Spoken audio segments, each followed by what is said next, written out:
Lire, s'informer pour se former, c'est la thématique de la deuxième édition de la Foire internationale du livre de Lomé qui s'est tenue récemment du 8 au 12 novembre. Nous allons en parler tout de suite et nous sommes pour cela avec le promoteur, Monsieur Steve Bojona. Il est écrivain, diplomate et aussi, comme je viens de le dire, promoteur de cette foire. Bonjour Steve Bojona. Bonjour. Dites-moi, personnellement, qu'est-ce qui vous a marqué sur cette deuxième édition de la Foire du livre? Alors, disons que j'ai été marqué partout. J'ai été marqué partout, je dirais positivement, par la présence du public, par l'engouement que la foire a pu donc susciter auprès de confrères de pays étrangers. L'année dernière, nous avions 2 pays. Cette année, nous sommes retrouvés avec 5 pays. Et également, tout ce qu'il y a eu comme engouement autour des nouvelles initiatives que nous avons prises. La présence de l'auteur invité Théo Ananisso et vraiment toute la satisfaction que nous avons pu avoir autour des différentes activités qu'il a eu à diriger ou à animer. Ce qui m'a plu durant toute cette foire, c'est le concours Miss Littérature. Un mot qui s'apparente à la beauté mais qui cache un certain mystère. De quoi est-ce qu'il s'agit? Le concept Miss Littérature est ce concept-là qui veut en fait faire comprendre donc aux uns et aux autres que lorsque nous parlons de la jeune fille, on ne parle pas que de la beauté physique, on ne parle pas que de l'esthétique, ou du moins de l'esthétique liée donc au physique, mais qu'on parle surtout de l'intellect.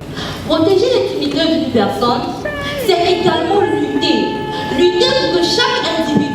Le thème de la protection de l'intimité de la personne, parce que d'abord c'est un thème d'actualité et c'est un thème qui a été choisi en concertation avec notre partenaire le GF2D, et surtout parce qu'aujourd'hui, à l'heure des réseaux sociaux, malheureusement, plus personne ne se préoccupe de l'intimité de l'autre et nous voyons chacun tout ce que cela cause en réalité comme dégâts, tout ce que cela cause donc comme problème et comme souci pour surtout les victimes donc, de ces faits-là. C'est une façon d'inviter les uns et les autres à la retenue et au bon usage donc, des réseaux sociaux. La lecture est une activité qui se mène surtout en solitaire. Donc la littérature est un peu perçue comme une activité démodée, je dirais. Donc nous avons voulu un événement plutôt glamour autour de la littérature. Je pense que le pari est tenu. Nous avons une très belle soirée, de très belles candidates, de très bonnes candidates surtout. Et je pense que c'est la meilleure ou les meilleures qui ont gagné.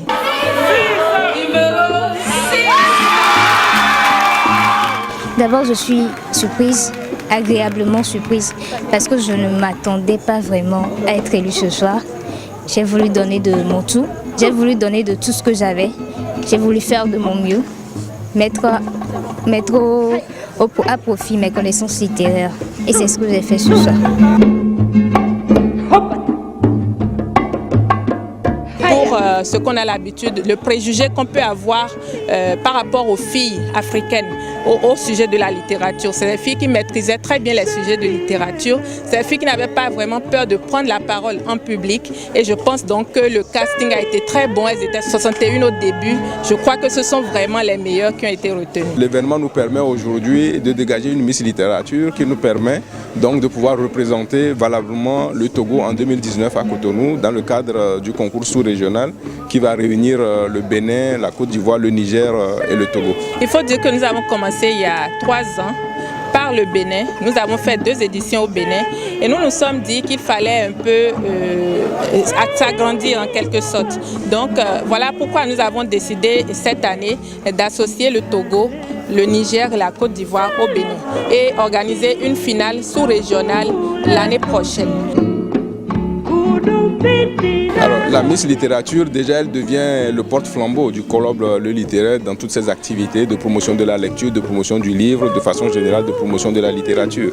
Elle sera donc l'image de la sensibilisation des apprenants, pas seulement les filles, mais aussi les garçons, dans les collèges, dans les lycées, dans les universités, sur l'importance du livre, sur l'importance de la lecture dans le cadre de leur formation. À la fin de ce parcours, nous devons produire un contenu, non pas seulement être des lectrices, mais être maintenant une auteure. Donc ce sera le premier point. Le deuxième point, j'essaierai de mener des activités dans le domaine littéraire pour amener les jeunes à plus s'intéresser à la littérature. Ça peut être dans le domaine numérique, ça peut être pour les formats papier. J'essaierai de faire de mon mieux pour que la littérature soit encore à l'esprit des jeunes comme une préoccupation. Ouais, à côté, c'est toute une série de formations qu'elle va continuer par suivre parce que, en ce qui nous concerne, nous comptons ramener le trophée au Togo en 2019. Quand vous avez dit que c'est Miss Littérature, s'ils savaient qu'il ne s'agissait pas de concours de beauté, mais plutôt de concours intellectuel. Alors, je dirais d'emblée que tout au départ, non. Parce que nous avions enregistré un certain nombre de candidatures qui se sont automatiquement retirées lorsque ces derniers ont compris en fait qu'il ne s'agit pas de beauté, mais qu'il s'agissait en fait d'une véritable évaluation sur les capacités réelles donc, des candidates. La terminologie Miss, nous l'avons choisie sciemment parce qu'il importait pour nous de faire comprendre aux uns et aux autres que lorsqu'on parle de Miss, il ne s'agit pas d'un thème péjoratif, mais en fait qu'il s'agit plutôt en réalité d'un thème qui devrait permettre de mettre en fait la femme à l'honneur. Voilà, en parlant de concours, en parlant d'événements initiés, cette année, vous venez de le citer, le concours interlycée, le forum Livre Jeune. Comment est-ce que ces événements ont été reçus par les apprenants, par le public? Alors, je dirais positivement peut-être même au-delà de nos attentes, parce que quand je prends l'exemple du forum Livre Jeune, nous attendions environ une centaine d'élèves et d'étudiants. Nous nous sommes retrouvés avec pratiquement 300 participants et qui ont vraiment montré l'intérêt des jeunes pour l'écriture. C'est ça la lecture de temps en temps. Le thème de la conférence qui a été animée ce soir par moi et M. Moïse Inandjo, c'était votre parcours d'écrivain du rêve à la réalité. Donc en résumé, en fait, il a fallu raconter comment on est devenu écrivain, peut-être parler de nos sources d'inspiration, de nos premiers pas, peut-être des trébuchements qu'il y a eu, du temps que ça a pris et des personnes qui nous ont aidés sur le parcours. Donc, à partir de ça, on a répondu à certaines questions par rapport aux problèmes que les élèves ou les étudiants rencontraient en voulant s'essayer à la chose littéraire ou en voulant écrire des textes. J'ai été émerveillé par les auteurs que j'ai vus. Je connaissais mais je n'ai jamais entretenu des relations avec eux. Ils ont parlé, je les ai un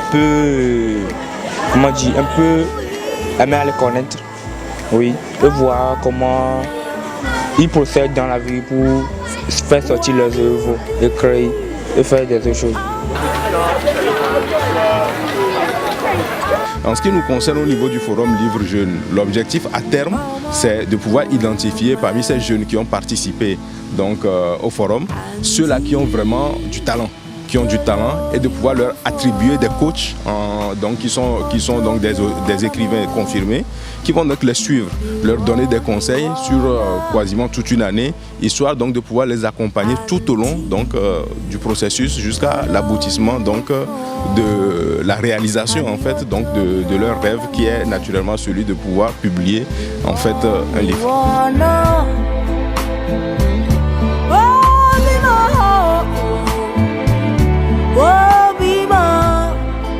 Au cours de cette foire, on a remarqué la présence de plusieurs personnalités politiques qui en même temps sont des aînés en écriture. Qu'est-ce qu'on doit comprendre par là? Est-ce que la foire internationale du livre de Lomé essaie de créer un pont entre l'ancienne et la nouvelle génération? Nous ne pouvons pas, nous jeunes, et peut-être de plus jeunes que nous, évoluer sans naturellement s'appuyer sur les anciens, sur les aînés qui ont beaucoup plus d'expérience que nous. Nous avons besoin d'aller à la source, de puiser donc de leur expérience et de pouvoir maintenant nous fortifier et aller de l'avant. Donc chaque fois que vous prenez vos travaux, vous les jeunes écrivains, frappez-vous le cœur et vous trouverez là le génie. Nous avons fait par exemple, nous avons invité Théo Ananiso, notre aîné. Pourquoi? Parce qu'il a suffisamment d'expérience et nous avons besoin de tirer de son expérience. Nous avons besoin qu'il soit en mesure de partager son expérience avec les uns et les autres.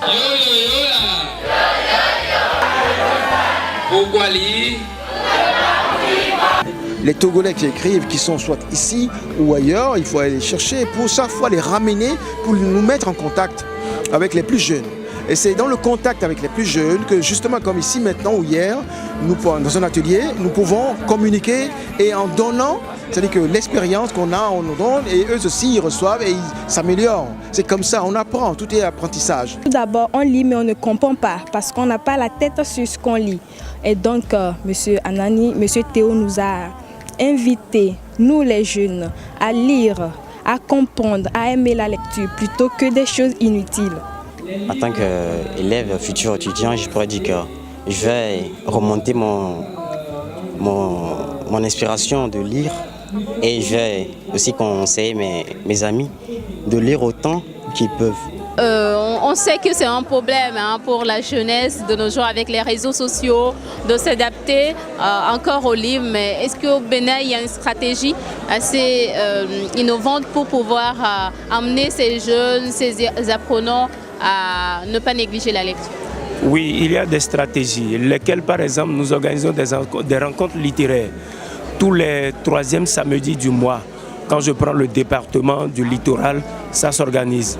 Dans les écoles normales supérieures, ceux qui sont en formation, en lettres modernes, il y a des rencontres périodiques qui sont organisées à leur intention. Mais là, par rapport aux apprenants, périodiquement aussi, à la fin de chaque devoir, nous invitons des écrivains qui viennent leur parler du livre, qui leur montrent qu'il n'y a pas assez de difficultés à écrire un livre et à le publier.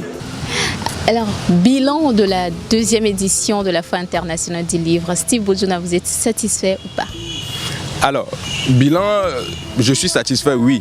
Quoique, je peux toujours dire qu'on aurait pu mieux faire.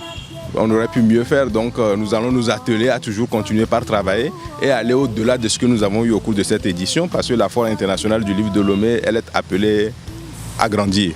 Voilà, je me permets ainsi de fermer les portes de la 2e édition de la Foire internationale du livre de Lomé. À l'année prochaine pour la 3e édition, mais à la semaine prochaine pour un autre numéro d'Afrobuzz Lomé. Vous savez où nous retrouver pour suivre en continu ce programme sur YouTube et sur Facebook en tapant seulement Afrobuzz Lomé. Que Dieu vous bénisse. Bye bye.